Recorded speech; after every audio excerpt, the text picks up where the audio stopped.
our fifth presenter of the day. He's from nearby Newfane, New York, via the Jacobs School of Medicine and Biomedical Sciences, presenting on Precision Medicine through Computational Drug Repurposing. Let's welcome Jim Schuler. Ready, set, pitch. Current drug discovery pipelines are broken. It takes more than 15 years and over $2 billion to bring a new drug to the market. And what do we, the patients, get for all this time and money invested into research and development? We get high costs at the pharmacy and drugs whose advertisements on TV include a cornucopia of side effects that are worse than the disease they're treating.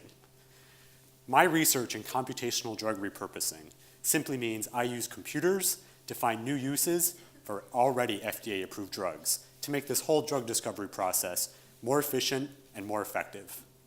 Nobel Prize-winning scientist James Black described drug repurposing as a type of drug recycling and the most fruitful way to discover a new drug. One classic example of drug repurposing is Viagra. Originally developed to treat high blood pressure and chest pain, male participants in the early clinical trials of Viagra noticed some peculiar side effects pop up, so to speak. This secondary, unintentional use of the drug was a serendipitous discovery. One aim of my work is to make the entire process systematically serendipitous. Medicines work through their interaction with proteins, the small molecular machineries inside your cells. In my computational modeling of all FDA-approved drugs and all human proteins, which you see several models of on the screen right there, I claim that a drug may be used to treat diseases normally associated with a different drug if their profiles of protein interactions are similar.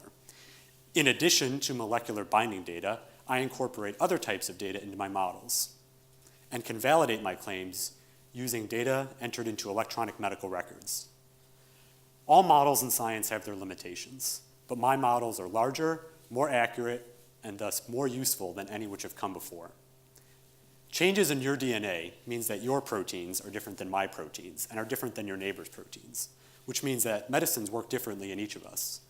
Traditional drug discovery pipelines don't have the ability to predict or detect these changes, meaning that real people, such as yourself, suffer from low efficacy of drugs and a burden of side effects.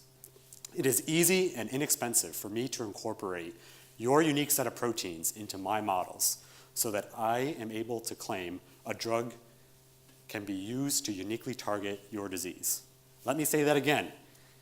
I can make individualized drug repurposing predictions. The goal of precision medicine needs two things to be realized: being able to determine your genome and knowing what drug can tailorly target your genome. Science has already succeeded in sequencing your genome for less than $1,000. My work is critical in the realization of that second step, bringing an already developed drug specifically targeted to treat your disease for perhaps even less than that amount. Thank you.